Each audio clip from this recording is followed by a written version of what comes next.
Hey, good day. It's Sabelos Banda, the People's Activist. We are together again looking at the issues pertaining to the Global Pandemic Preparedness Agreement, which was signed into law or adopted on the 20th of May 2025 by the World Health Assembly. Today, I come basically with an element of urgency. And my message mainly, as much as it is to the people, it is also to the parliamentarians. The topic for tonight basically is the 10 August 2025 deadline. Who speaks for the people? This is a call to members of parliament to rise before it is too late.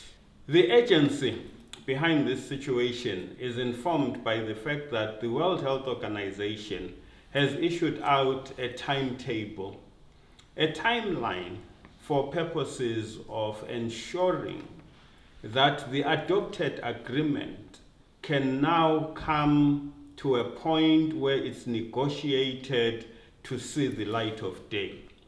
Meaning that what was adopted on the 20th of May is incomplete. It's not an agreement. So they were celebrating something that actually does not exist. The most critical part of the agreement is the pathogen access and benefit sharing annex. This is what is now being negotiated. And as we speak right now, all governments who are party to the agreement are now being asked to submit proposals by the 10th of August 2025, which proposals will find expression in the annex that is now being negotiated. That is the core part of the pandemic agreement. And Africa is in a situation as much as the rest of the world, whereby at stake is the fact that parliaments have been sidelined.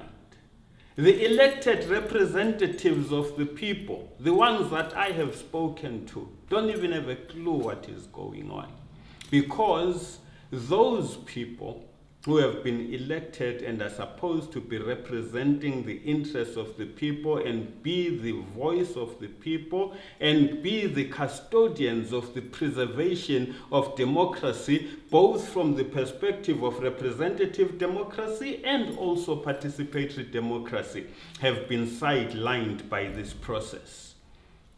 Unelected people, a global power, is now giving direction to what we should be doing and bypassing our elected representatives. At stake here is that this pathogen access and benefit sharing annex that they're talking about is now going to give structure to the implementation of the pandemic agreement, looking at issues which sideline traditional medicine and naturopathic medicine, and also control over so-called pathogen data, where now countries will be expected to run around looking for pathogens, and these pathogens will be shared across the world, and being shared across the world, they'll be being shared mainly to big pharma, and our governments are expected to get into our taxpayers' money and start putting structures in place for the implementation of the agreement. And also, this goes hand in hand with the international health regulations that we have also spoken about. So now, of critical importance, why it is that we have to be very, very concerned is that we have members of parliament whose primary role is the protection of the people and the protection of the constitution. And our argument now is that our members of parliament are not observers. Our members of parliament should be critical players in the passing of any legislation that finds expression in our countries. right across the continent, I'm not aware of any parliament that has had an opportunity to debate the content of this agreement, let alone now the executive is being asked to make submissions on what they want to see in the annex. But Parliament has not had an opportunity to debate.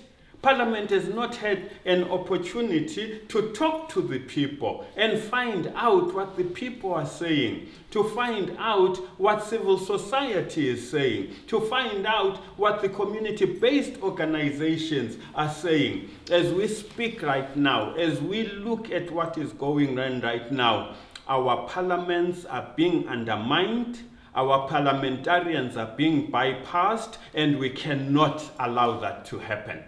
We cannot allow a situation where the people are left voiceless, where in fact their voice should be heard, where in fact their opinion, because these agreements will be affecting the lives of the people must have a say, and the parliamentarians must be able to speak to this in defense of the people, in defense of sovereignty of our people. So now, my humble request to all people out there, to all the people of Africa, to all the parliamentarians of Africa, is that you cannot be silent and let it be business as usual whilst we are being undermined, whilst we are being sidelined, and laws being pushed which have detrimental consequences for the people of Africa, where the executive is not held to account or be transparent about what is really going on. Why are the executives of Africa, why are the regional economic communities of Africa, why is the African Union also silent on such a critical issue? So now, we have done a letter, which letter I humbly request that you get to each and every member of Parliament that is accessible. This is a letter of solidarity with the parliamentarians, where we, the people, where we, the entities that are supposed to be represented by the voice of the parliamentarian, are saying our members of parliament should call the executive to account. They should call the executive to be transparent about what this pandemic agreement is really about, to be transparent about what exactly is intended to be expressed in the annex by the 10th of August. We are calling upon our parliamentarians to say, demand your right to have executive authority, in the sense of seeing to it that the executive is held accountable for what it does in the name of the people. It is not enough for us to be told that African countries have agreed to A, B, C, and D, yet parliamentarians don't know what has been agreed upon. Yet the people do not know what has been agreed upon.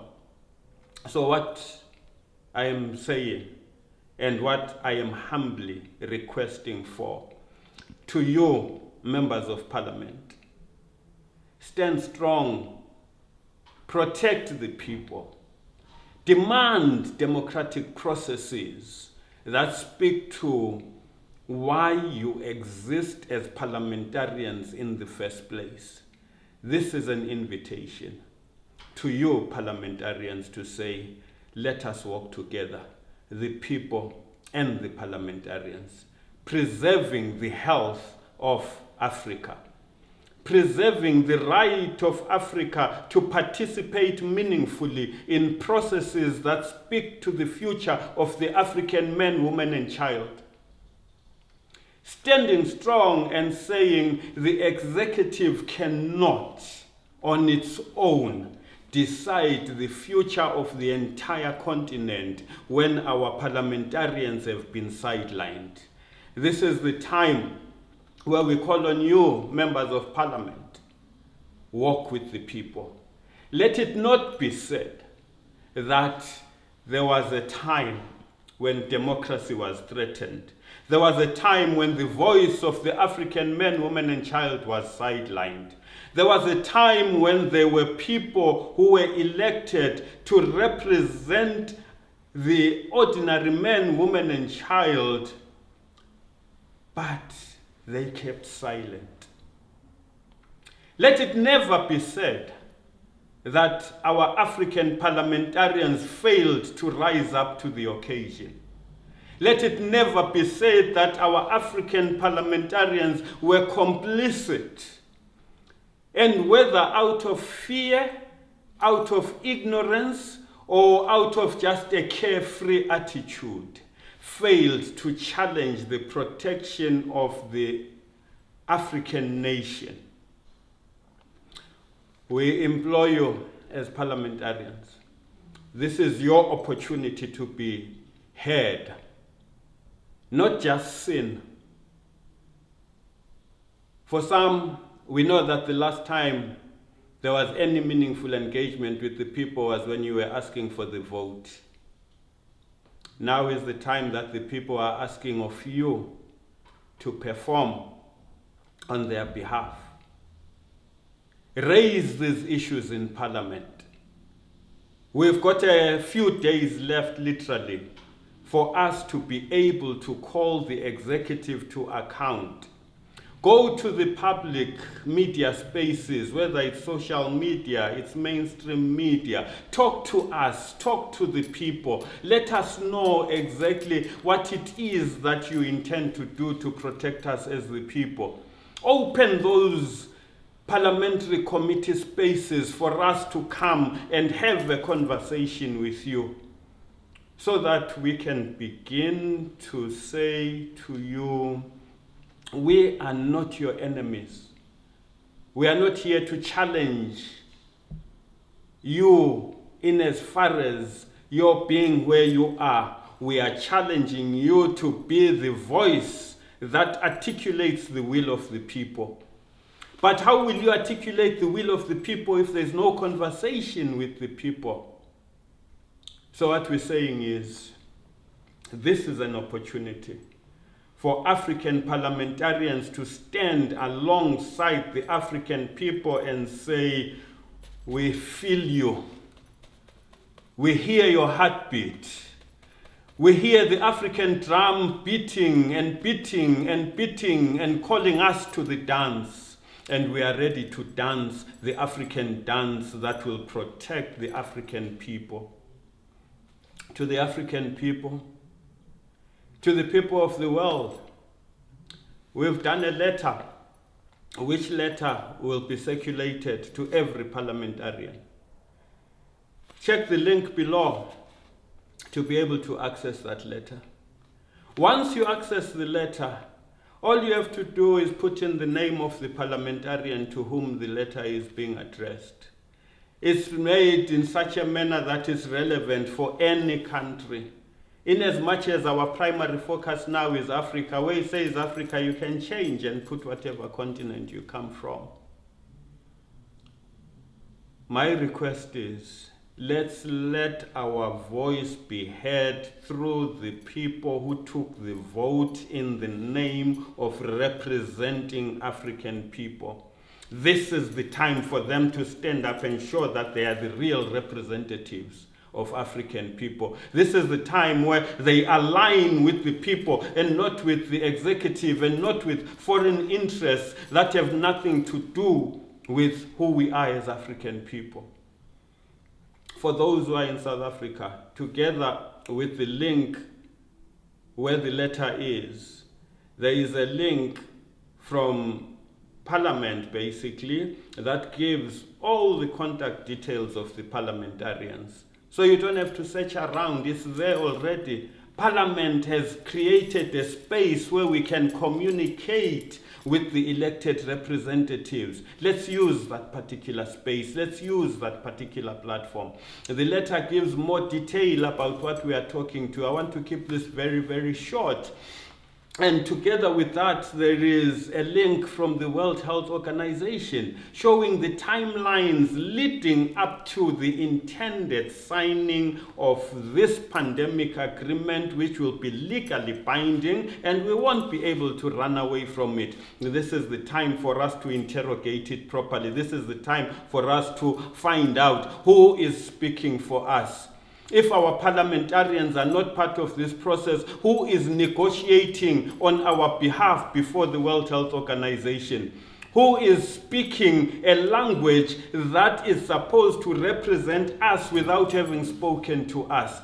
By what authority? In whose name? It has to be in our name for it to be meaningful. And if it is done for us but without us, it is meaningless. Parliamentarians, this is your opportunity. People, this is our time to support the parliamentarians as they stand and support us in this quest for the protection of our sovereignty. Finally, remember, be the best that you were created to be. Join the movement. Like, subscribe, share this video, and make sure that as many people as possible get access to it. Send it to parliamentarians. If you have a direct line to a parliamentarian or a minister or whatever, please make sure they get to see this and they themselves share it with other people. Thank you very much. Keep tuned in.